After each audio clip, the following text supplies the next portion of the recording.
So with us, for those who I'm not sure who missed us, my earlier conversation with Kathy. Kathy Frankel is with us. She is with the University of Maryland Project Management Center of Excellence, and they are our sponsor for the Lunch and Learn series. So I'll turn this over to you, Kathy. Hello, everybody. I am down in Maryland, in Southern Maryland, so it probably isn't as cold here as it is up there. But anyway, so we have a annual symposium that we do, and we wanted, last year because of COVID, we had to turn it into a virtual event. And so we're going to be doing it virtually again this year. And so because of that, we're able to reach out to people that are really all over the country. So we wanted to let you know about our event. It's on April 22nd and 23rd. That's the live event. It's only $125 to attend the live for the 2 days. If you just went for the 2 days online, you could earn up 11.25 CEUs. Because it's virtual, we're able to record everything. And so then you're able to go back and review all the recordings as well. So if you did the live event plus the recordings, then you could get a total of 44.25 PDUs, which is a lot. So basically we have 5 tracks going on, 55 sessions, and 4 keynotes over the 2 days. So it really worked well in our first virtual event. Which is why we wanted to share it with others. Because like I said, it has flexibility. You can attend live or you can watch the recorded sessions. And we can track who's been watching the recorded sessions, and we actually have a lot of people that have been watching them. And the price is good. It's only $125 to attend the live session for the 2 days. And then if you want all the recorded sessions, it's $150 total. So it's only $25 more to get all the session recordings. So anyway, so this is our symposium website, and we have our call for speakers open right now. Bobby was saying that. So if you go to our call for speakers, it tells you, gives you all the guidance. You submit your abstract here. It tells you the topics that we're looking for. We're going to start reviewing them on Friday. So we have to have them in by, it says the 19th, but as long as I have them by 8 a.m. my time or 9 a.m. my time on Friday, we're good. So anyway, so it's a great event. It's a good price for what you get out of it. And we have all these testimonials on our website. And we also have a video of people that had attended in person, but these are all the testimonials from last year. And you can see that, it was really, really good feedback. So we also have a video here from people that attended live, so you can see more about it. But anyway, they have my contact information. If you have any questions, you can let me know. But anyway, that's our event, and we just really wanted to share it with you because we think it's really a good, worthwhile activity. Okay, thank you, Kathy. You're welcome. I will share my, do have a deck for the event, our event, and then that has all of the information and the link, the registration for this particular event. And then I'll share that here at the chat, and then we'll email it as well after the event. Marie, okay, great. Can you can I turn this over to Marie really quick? She represents CPS Network, our partner for advertisement sales and marketing, and also they're hosting our job portal. Marie, can you speak really quick for CPS Network? Yes, I'll just take a second. It's nice to see you all today. So CPS Network is actually taking care of the sponsorship. Let's say with Kathleen here, we're the one who reached out to them to get them as a sponsor for the chapter. So we are really the link in between your companies, if you are working for a consulting agency or things like that, and the chapter. So your company can reach out to their clientele, and they can actually help your chapter at the same time. So feel free to contact me. Bobby has my my contact information. And we're also, we have a job portal. I invite you to go and take a look at it.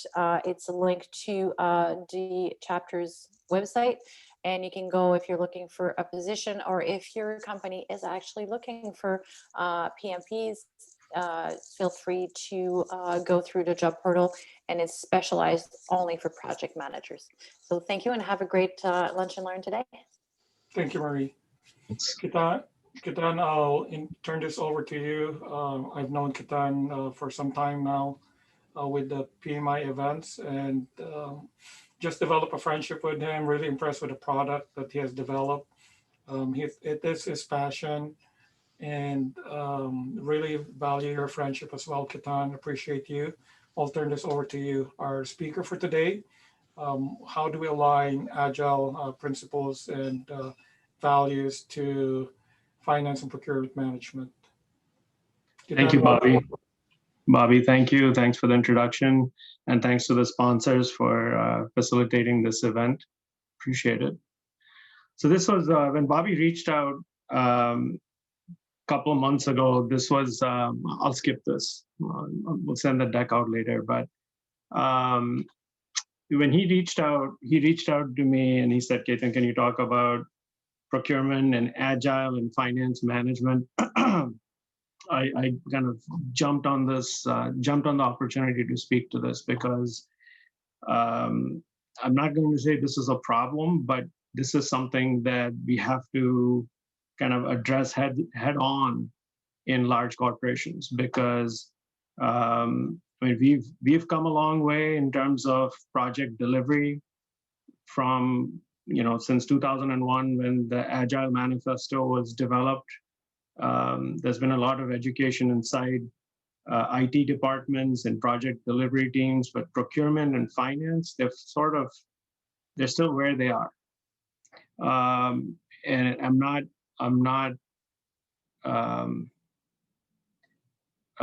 not reducing their importance, because they are extremely, extremely important in terms of the job functions they provide. We just need to figure out how to sort of bring them on board, and figure out how to get their job functions to be a little more agile. Sorry, I apologize for that. So let me start with this, right? So 2001, when the Agile Manifesto was developed, individuals and interactions over processes and tools, working software, customer collaboration over contract negotiation, which is kind of the bullet point we're going to speak about today, right? And then responding to change over following a plan. All of those are well and good. And if you are in a small team and you're in complete control over your resources and funding, so if you can arrange for your own funding, you can build out your own team, you can follow those to a T, no problem.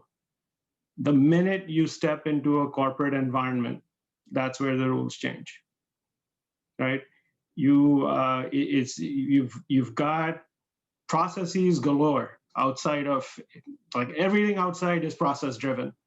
So to come in and kind of disrupt that and say, well, everything is based on individual interactions and individual excellence and not have to depend on processes, it's not going to work. It's just fundamentally, you're going to go against the grain. So the question is, do the Agile Manifesto's values align or conflict with PMBok's procurement and finance management? My point of view is that they manifest themselves in different phases of the project lifecycle, and we need to make them coexist. I don't think they conflict, but unless we adjust them, the time for us to actually get to agile delivery is going to get prolonged and delayed, right? To get started, it takes a while. So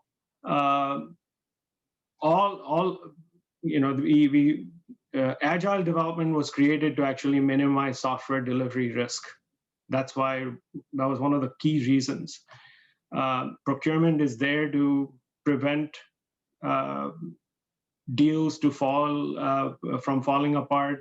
They do a good job of minimizing risk to the organization. So it's an important job function. Finance is there to make sure that we get our funding, make sure that we track the spend in a way that's required by we follow the rules of accounting standards, and we use CapEx and OpEx and all of that good stuff to track the spend. So it's important, and we have to figure out how to coexist. So before I start diving into this topic, right?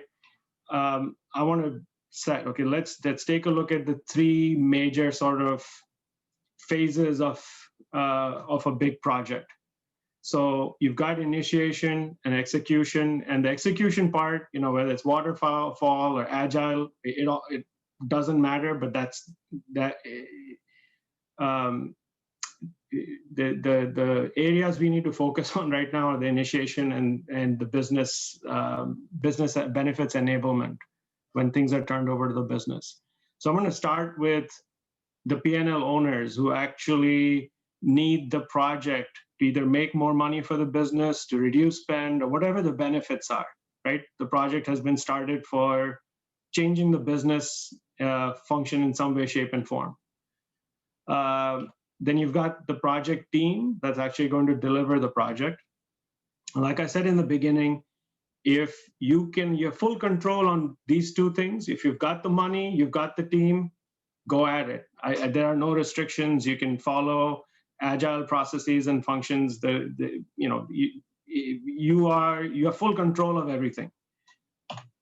Unfortunately, you've got the CFO, you've got the finance department, you've got an income statement to report to. You need a budget. So I have yet to come up with, in the last 25 years that I've been doing this, 20 years of project delivery, large enterprise project deliveries, I have yet to start a project without a business case. Anything that's over $1 million, I have never been able to start a project without a business case. I don't know about you guys.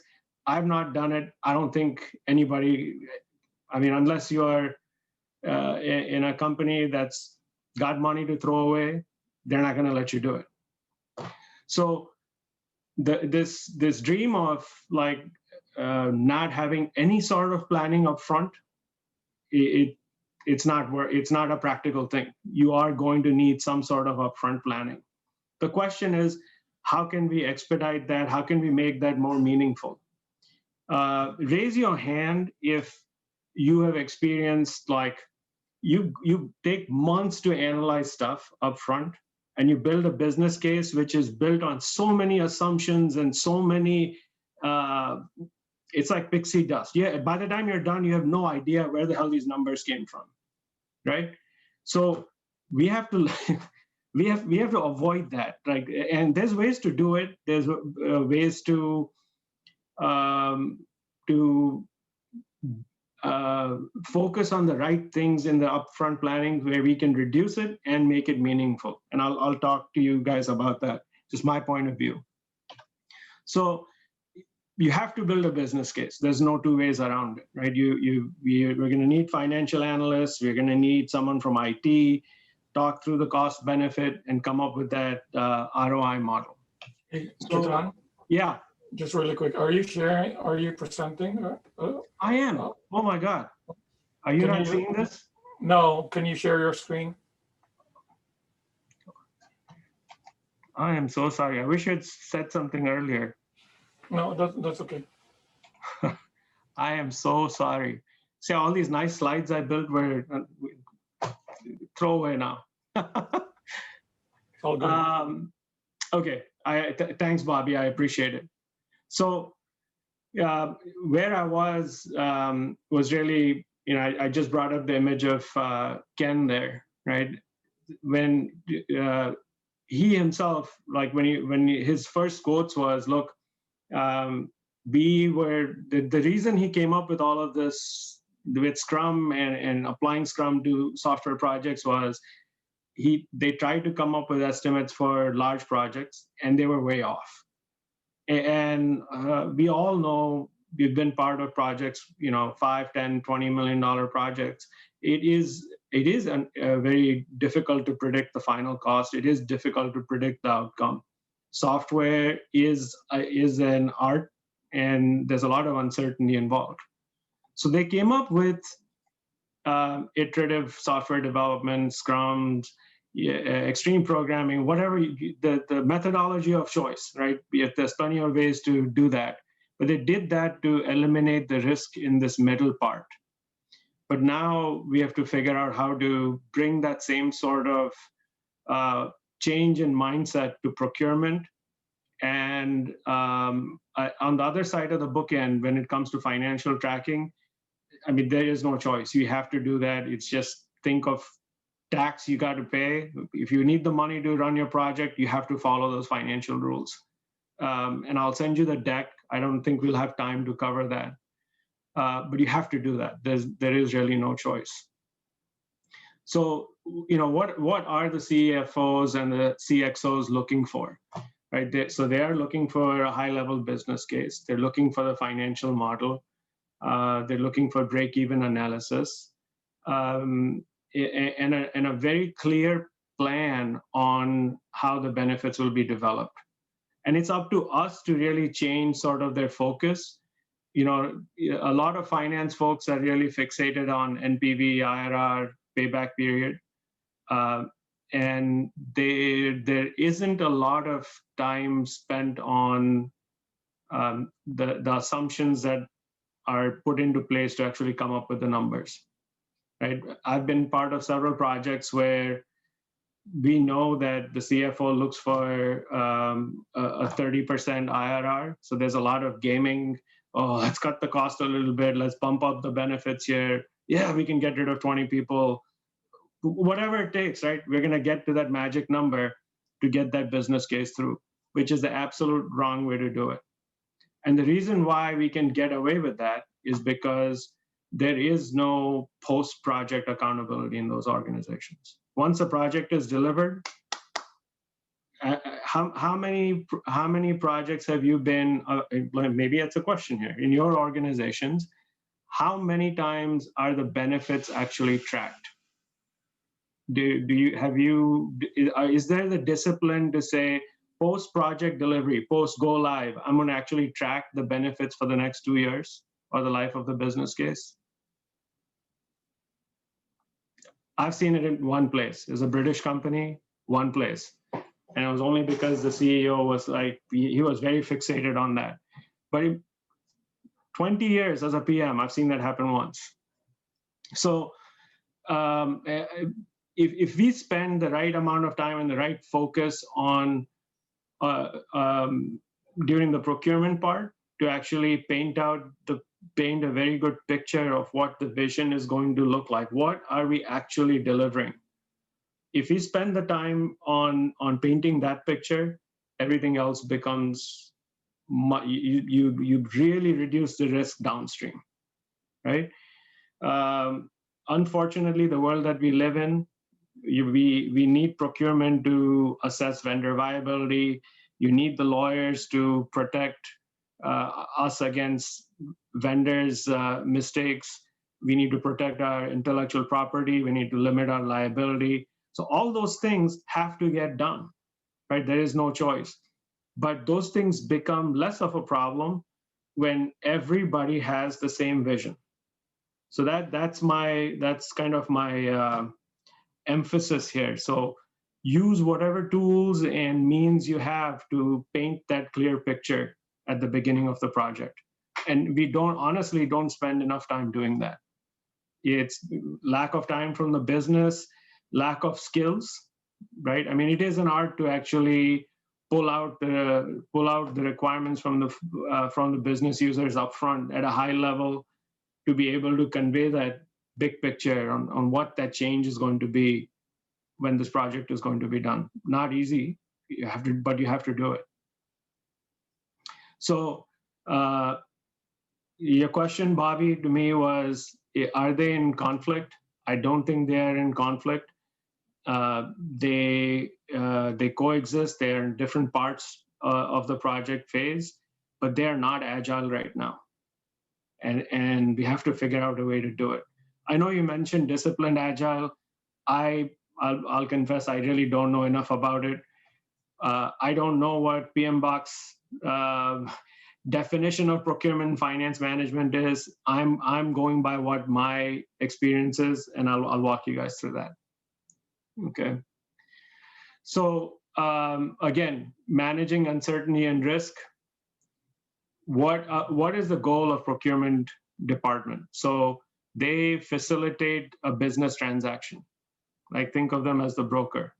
So they are ensuring that the sponsor, legal, finance departments are all engaged meaningfully. They're reducing risk to the organization. They're ensuring that services are delivered at a sensible price.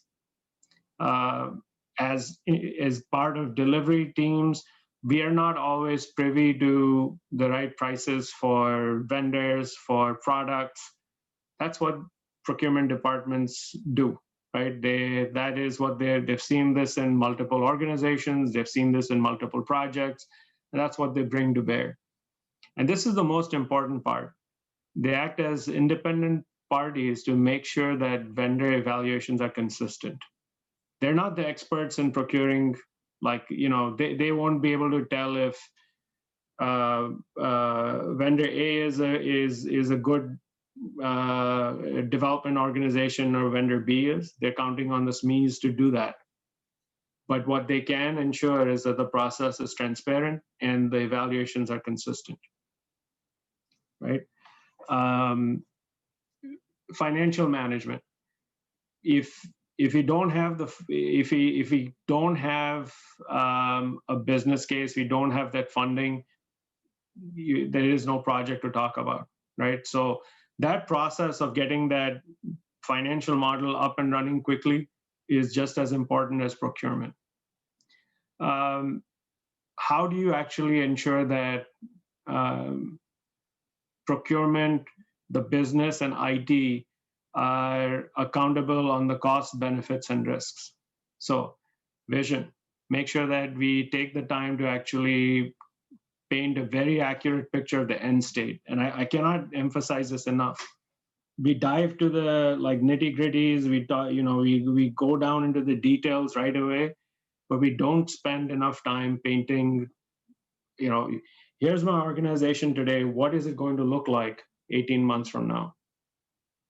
I'm part of a project right now with a higher ed organization, and we're going through and looking at the whole gift management processes. And it's important, to once we're putting in a CRM system, there's data warehouses. I mean, it's a massive undertaking. But to actually communicate how are the gift officers going to work differently after we're done with this by 2021, if that's not done, I mean, that project is doomed for failure, right? We did that. Value, clear definition of what success looks like.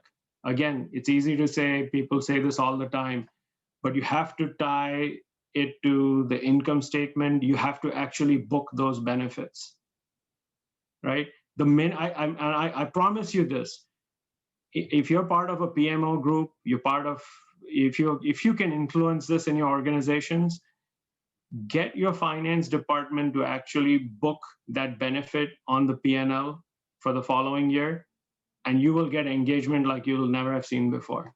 That business sponsor, when they know that they've got to actually increase their revenue or decrease their cost, and it's in their budget, it's in their P&L, it's a game changer. Proper tracking of spend. I have a whole deck on this. I'll just send that out to everybody in terms of CapEx and OpEx management. It's very critical to make sure that we follow the GAAP accounting processes to track spend.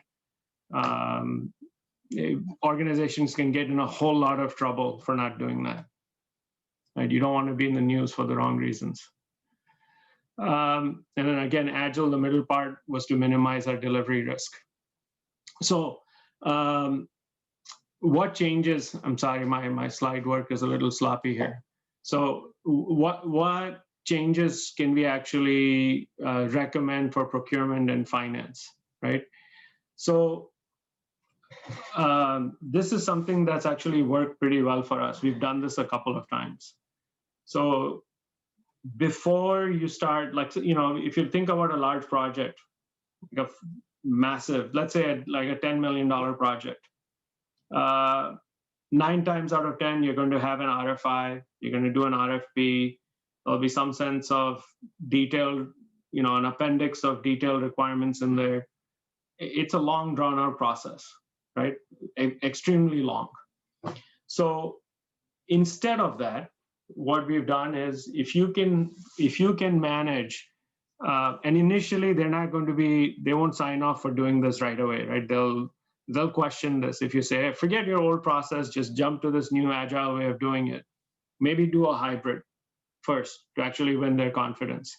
So have what we call a vision and value workshop. So a dedicated 1 or 2 day workshop with the business owner, with IT, procurement, and legal, and have that facilitated by a Scrum Master or an Agile SME who's actually trained to run these workshops. So on the vision front, make sure you capture, and there's no right or wrong way to do this, right? There's no process, there's no framework as such.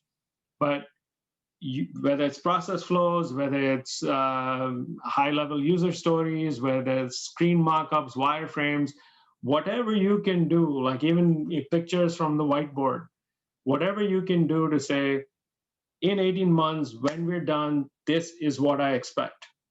And you can do this in 2 days. Like if you have dedicated time, if you've got the right incentive and the folks to do this, you can absolutely do this. And I'm happy to have follow-up discussion with whoever's interested on how to facilitate this. Along with that, you have to define the value. So once you have the what is my organization going to look like, start with the physical benefits delivery. So for example, if you're looking at a new new point of sale system in a retail chain, faster menus can get downloaded, or whatever may be the case, start with the actual physical location where the benefits are going to start getting collected.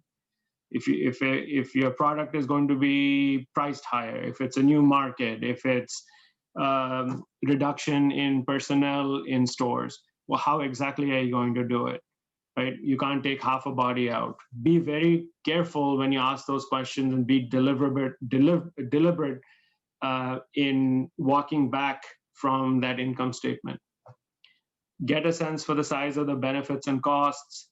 Spend time on facts versus assumptions. Make sure you rate your confidence level in those assumptions and translate that into a range, right? If anybody expects you to give a spot-on number upfront, you should give up. No one has a crystal ball, and it's unfair for them to ask you for that, and it's almost silly.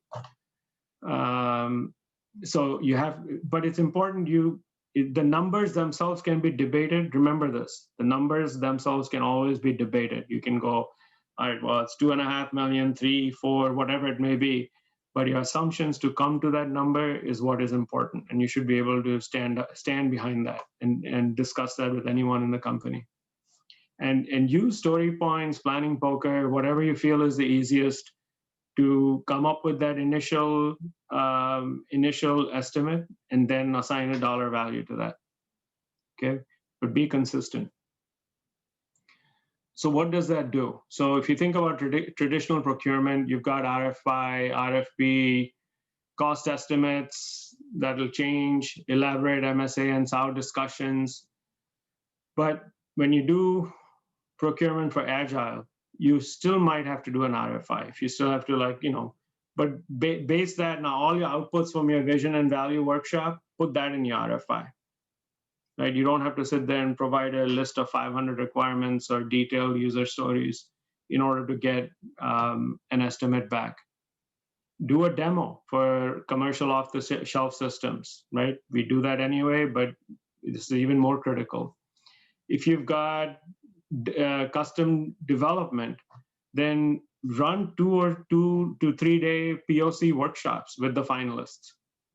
Come up with your top two or three user stories, or even one user story, and say, we're going to give you 2 weeks to deliver some sort of demonstrable code, right?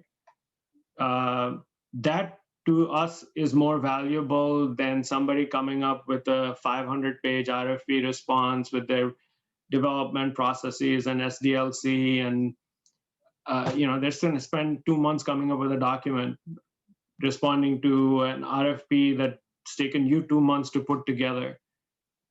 They would be more than happy to spend 2 weeks writing code and coming up with a concrete deliverable for you that you can actually evaluate. Once you do this, sign smaller contracts. Maybe you sign a contract for the first release, for the first 2 or 3 sprints.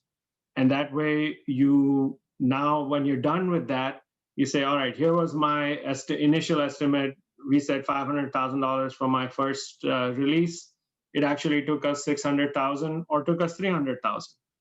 Go back, reevaluate the rest of your stories, the rest of your project, refactor your estimate, get your sign off, get a contract for the next one.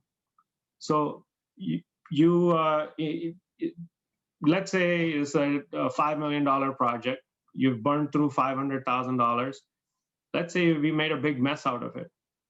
Well, you've only spent $500,000 and made a mess out of it. You either switch your vendor, we go back to the drawing board, and there's several reasons why things can go wrong, right?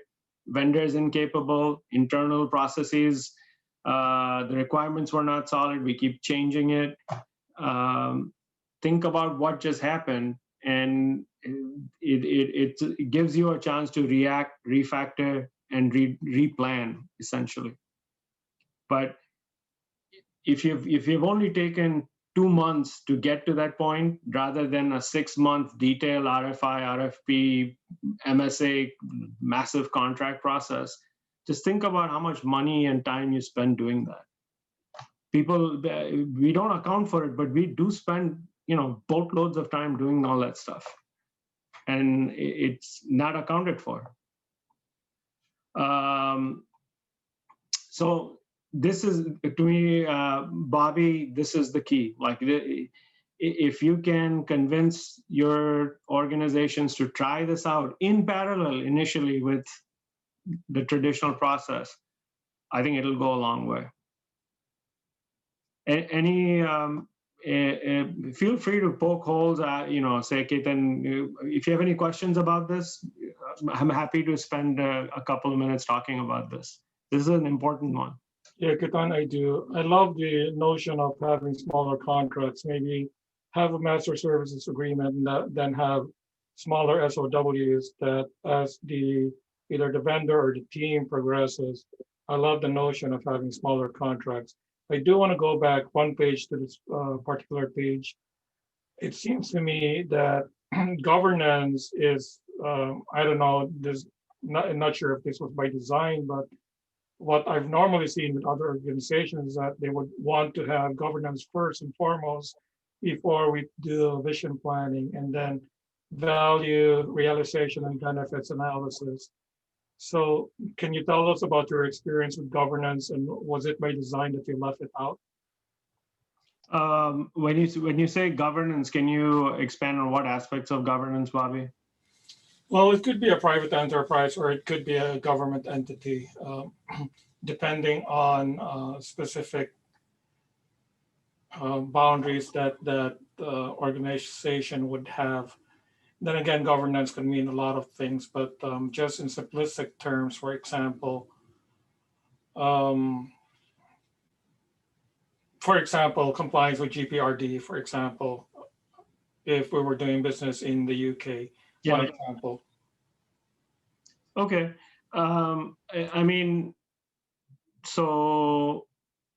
Okay, so let's take governance in twofold. Like, if you think about the governance as a process, right, in terms of if you look at ideation through execution, PMO, if you think about PMO or portfolio management organization, you've got tons of business cases coming in, and you need to evaluate and make a decision on what to go forward with.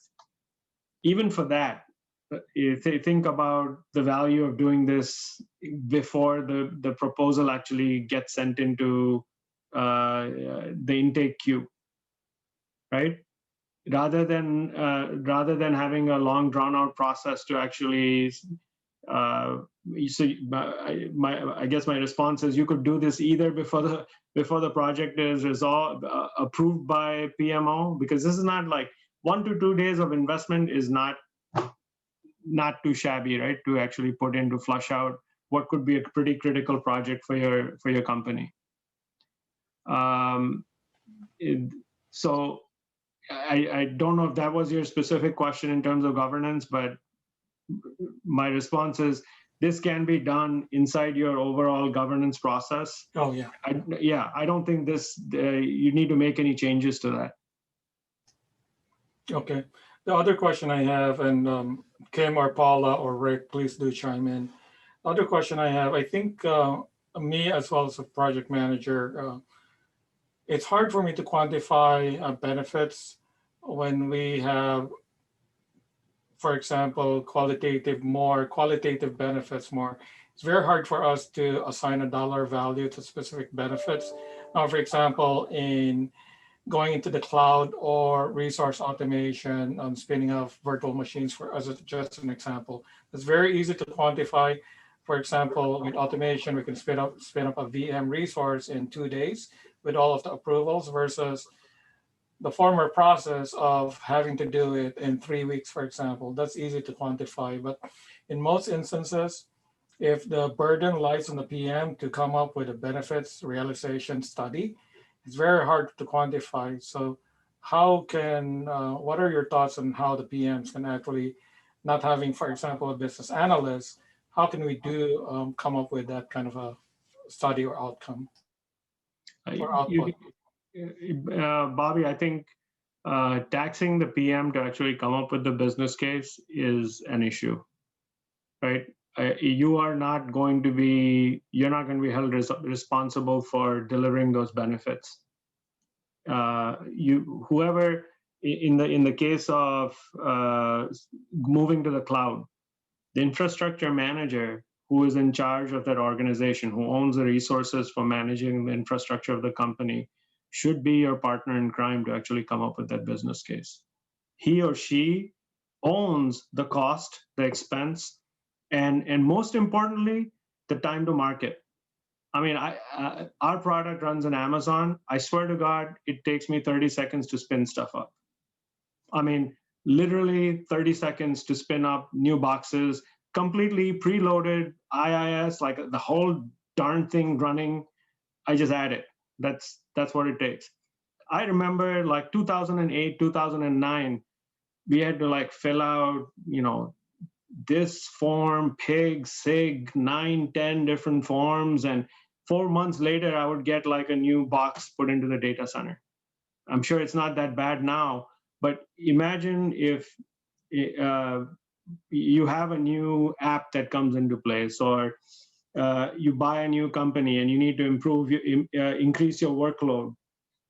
It's incumbent upon the infrastructure manager to say, I have the flexibility or the agility now to respond to a change in the business in a matter of hours rather than days or weeks. So putting the onus on your business partner to actually come up with those assumptions and those metrics is the key. You can facilitate it. You can play the BA's role, Bobby, to actually make that happen. But the ownership of those metrics and numbers needs to lie on the shoulders of your business partner. I would not take that on because you don't own it. Is that fair? Yeah, absolutely. Hey, Yeah. Kim or Paula or Rick, you guys have any questions? Are you expected to do that? No, I think in the past, I did one study, for example, for just a business case. We were tasked to come up with a cost benefit analysis. It wasn't so much as intense as doing NPV, net present value, or internal rate of return. We just did constant dollars, but we did have, in working with my program manager, I did have to come up with a business case with specific dollar values. The one thing that I included in it was trying to figure out cost avoidance as well. So I think that's Yeah. also a positive benefit. It's not so much just the cost and what's the benefit. The benefit can also be cost avoidance. Yep. Here, let me show you guys something at the risk of opening up my my folder structure here. What I'll do is I'll send this to all of you. Do you see marketing content anywhere? Here we go. I will.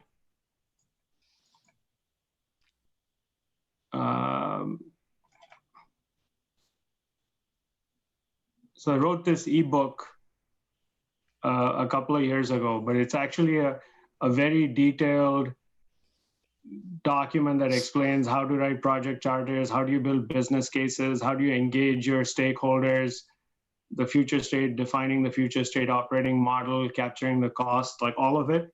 So I'll send this out to you guys. Okay. Okay, thank you. Yeah. Okay. Anything else before I move on? Pamela, I saw you nodding your head, by the way. Yeah, I was just going to add to Bobby's. Yeah, in our organization, I work for a healthcare system, and it very much is sometimes assumed that you as the PM are going to write the business case. So something I've spent the last year doing is standing up project governance for our organization. And one of the first things that we do as a governance team is we do an intake interview to get to that business case, but we have a list of like 30 questions that we ask and we get information from, and we solicit now all the information from that person rather than it then flowing to the project manager and they have to do that work. So we've now taken that as part of our intake process, but in our past it is very much asked of the project management, and that's a little bit of maturity of your organization, understanding what project management really is there for versus what they think we're here for, right? So Yeah. We're not here, we don't know your business case, we shouldn't be writing your SBAR for you, you should understand your SBAR before you come to us, right? So Exactly, and that comes down to incentive on their side, honestly. Like, how much of a fire is there in their belly to actually deliver those benefits? Yep. And who's going to hold them accountable? So I'd love to have a conversation with you later, because I want to get your inputs, because the intake process for our tool for ROI blueprints, I want to walk you through that and just get your feedback, because Okay. I think this is it'll be interesting to get your input on that. Yeah, that'd be great. Awesome. Okay, so we went through this. Now this is nothing to do with our discussion of focus for today. This is just my kind of viewpoint, right? If you think about why I think, like we say, well, is procurement disjointed from our Agile Manifesto? I think there's a lot of other stuff that we've gone away from what our, quote unquote, the founding fathers intended. I mean, look at individuals and interactions versus what we have now, right? You've got like frameworks, processes, methodology on top of methodology. I mean, it's become pretty convoluted. We've got all these tools, including ours, that, it wasn't meant to be this complicated, but it is. And that's my point for the slide was existence in large enterprises forces us to get these tools, forces us to get these frameworks.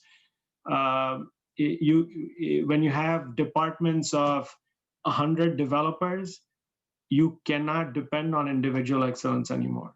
That the intimacy of a 4-person development team versus 100, it's gone, right?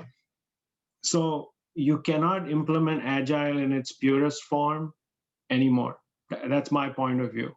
We have to make a little bit of a compromise, but not to a point where I'm seeing in organizations. Like I feel like almost everywhere now, I get it's like Agile fall everywhere. Like I maybe different in your cases, but it is not really Agile. I mean, you're not delivering useful software. You're delivering chunks and pieces. It's still sort of waterfallish. You just call a phase and release. You call a task a user story and think you're done, which is horrible. That's like making a royal mess out of everything. So I think that's one change we need to instill in. That's in our control, right? There, we're not dealing with procurement or finance. That's our people, our control. We should be really focusing on within our pods, within our small groups, really implementing that change. Now, I'm doing a quick time check. I'm going to fly through these slides, but implications of Agile development on project financials. So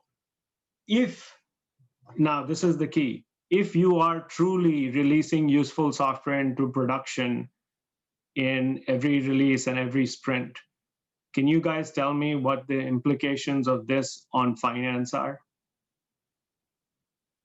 Can anybody tell me? There's going to be a lot of uncertainty for finance. Accountants like a lot of certainty or knowing what's coming up. So to me, this introduces a lot of that uncertainty to them. Yeah, uncertainty and frequency of asset management. So if you think about the put a finance guy's hat on or gal's hat on, right? You're working on a project. I'm going to work on it for 6 months, and I'm going to deliver $2 million worth of software to you. That goes into production on Jan 1. Now the finance person's job is, okay, I'm going to take that $2 million, put it on my books as an asset, liability, and start my depreciation. Right? That's what they do. Now I'm going to take that 2 million, spread it over 5 years or 4 years, whatever that cycle is, and I'm going to start depreciating that asset. What happens here is every 2 weeks now, like, $100,000 worth of code gets deployed, 50,000 out of that. How much is CapEx? How much is OpEx? You have to keep track of that as project managers. You have to let them know, hey, I just deployed, I had 5 people at $100 an hour, whatever that adds up to, 2 weeks. We deployed that. That's in production. People are using it. Start to depreciate it. You have to do that. Otherwise, what's going to happen? Let's say this goes on for 6 months. You've got assets on the books that have really not been recognized as assets, and that starts to cause accounting problems. So the next set of slides really are, I almost feel like this is not enough time to go through this. But so if you look at this, now here's my project execution, here's my one-time cost. As soon as the asset is operationalized, meaning the benefits are starting to get delivered, we have OpEx or ongoing costs, whether that's maintenance cost or you have a new support person that's brought on board to support the software. Over the useful life of the project. Okay, this is traditional. These are all the financial terms that we all as PMs need to be familiar with, right? Payback period, financial duration of business case, break-even date, end of life. These are all the finance things Pamela, when you're dealing with your business folks or the finance department, I'm sure that all these things come up. right? So why and how do we identify capital versus expense? So in that one-time cost, when you're spending your initial burning through the initial budget, you have to figure out how much of it is OpEx, how much of it is CapEx. And because the CapEx portion does not hit the income statement immediately, that seems to have garnered the favor of most CFOs and finance departments. They love to CapEx as much as they can get away with. I don't know if there's a push for that in your organizations, but a lot of my clients, there's pretty intense focus on capturing capital costs, labor and non-labor both. By the way, are you guys familiar with the new GAAP rule that's gone in place with capital or deferred? They call it deferred OpEx for SaaS expenses. So let's say you're putting in, I'll send you the link for that. One of our clients reached out to actually implement that in our product. That's how I know. So imagine you're implementing Salesforce, right? So Salesforce itself is a monthly license that you cannot capitalize. However, the Salesforce implementation can be a pretty expensive thing, right? You spend gobs of money with consultants and configuration and analysis and all of that stuff. But with this new rule, let's say you spend $1 million on that upfront portion for Salesforce, you can actually defer that spend over 5 years or the life of the contract, which would be a useful thing, again, to most finance organizations. So this is what I was talking about, right? So if you do multiple releases and you've got several sprints inside that release, if you actually deploy working code and you've got training and deployment, that portion, the capital spend of that release, needs to be tracked as CapEx and needs to be communicated to your finance department. That's Bobby, that's one of the financial management portions of today's thing. I mean, it's an important thing that we need to keep track of. This is just kind of the pain of doing it, right? Your time tracking system automatically classifying your CapEx versus OpEx, following the rules of SOP 98-1. It has to be part of your governance processes. It's a must, and I'm sure you guys already have that. This is kind of just a little bit of self-promo here. This is our tool is actually really good at doing that, capturing the OpEx, CapEx in compliance with SOP 98. We actually have a built-in framework for being compliant with SOP 98. This is more of the same, the agile depreciation schedule, making sure that you track things correctly. The minute they're in prod, you can start to depreciate that asset. That's really it. I mean, I think this audience here is pretty savvy in terms of knowing all of the stuff. So I'm not going to go over this in detail. I think you guys know all of the stuff, but this was more of just a kind of a visual to explain this to folks who might not be, traditional project managers may or may not know this. If you're in PMO and you're in the governance side of things, you live and breathe this stuff. I'm happy to, Bobby, I'm happy to have a follow-up discussion with anybody who wants me to go through this with them. Yeah, I think it'd be nice to probably have a follow-up session, because you flew through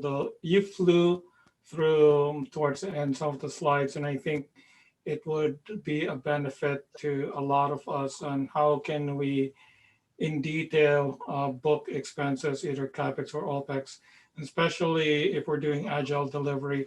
I know Ruben and State Farm, you guys are doing agile for the most part, and I think a lot of State Farm folks can really benefit, and especially if they're responsible for financial reporting.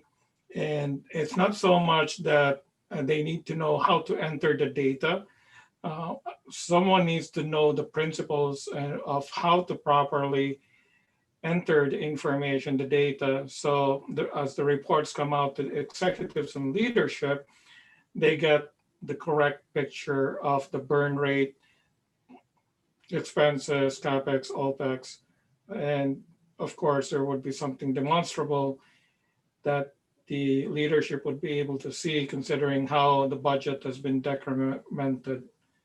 So this has really been good. Again, I would like to have a follow-up session sometime in 2021. And questions, Kim or Rick or Paula, we've got about 3 minutes left.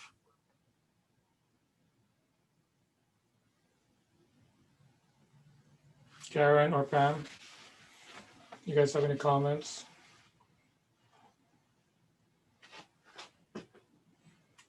No, Ketan, really, this has been good. I think finance management and procurement management are actually the key bodies of knowledge within the PMBok. And I think a lot of us project managers just gloss over this particular picture because for the most part, we don't do a good job at doing finance reporting. And sometimes leadership doesn't even demand it. Sometimes there's a whole different accounting division that actually takes care of all this reporting. So this is critical. It's again one of the bodies of knowledge of project managers that we need to master. I'm happy to have the follow-up discussion anytime. Ruben, nice meeting you. Just let me know. Bobby has my contact information. I'll make sure I send out this presentation as well as the charter book to Bobby. Bobby, if you want to forward that on.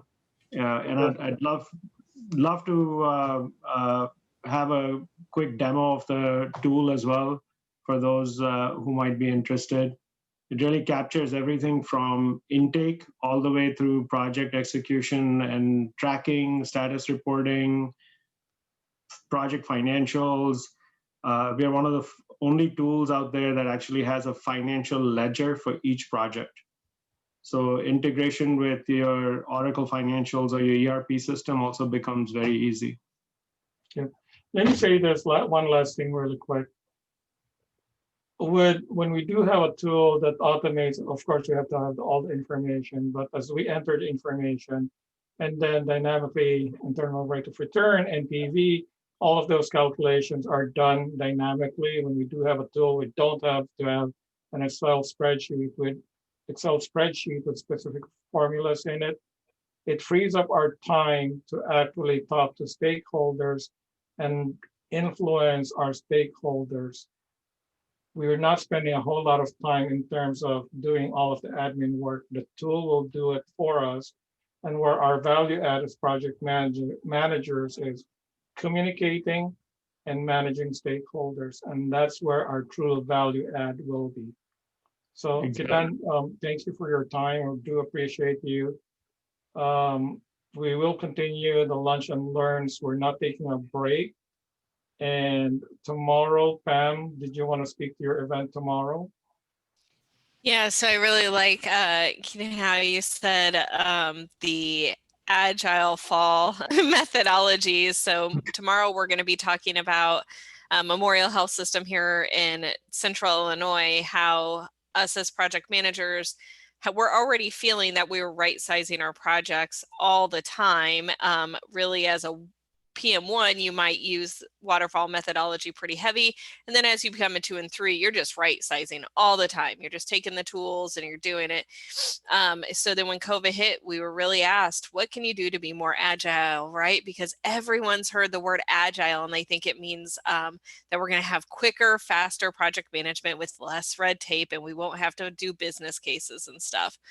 So we really had to step back and say, well, agile isn't really what we do at a health system, the type of methodology we may need. So we came up with what we're calling a rapid implementation and bringing that word agile out of their vocabulary because it means something very specific in project management. So we will be presenting tomorrow what our rapid implementation in this COVID world in the hospital world as well, while still holding up to our true principles of project management and what we're there for. So that's what we'll be talking about tomorrow with my coworker, Callie. She really helped develop the process, and I was more of the person that she went to as the waterfall subject matter expert. So I'll be presenting the whys and how we got there and the history as I helped build our department's workflows, and then she'll be presenting the new rapid. Cool. I wish I could attend. It's a free event. Ah, Yep, maybe you I'll just sign up. Yep, just register on the thing. It's a free event tomorrow at noon. Awesome. Well, see you on the other side then. Okay. Thank you, guys. Thank you, everyone. Have a Thanks, good everyone. Thanksgiving. If I don't get to talk to you, appreciate You too. you for spending the time with us. Have a good afternoon. You too. Thank you, Bobby. Take care, everyone. All right. Bye. Bye, guys.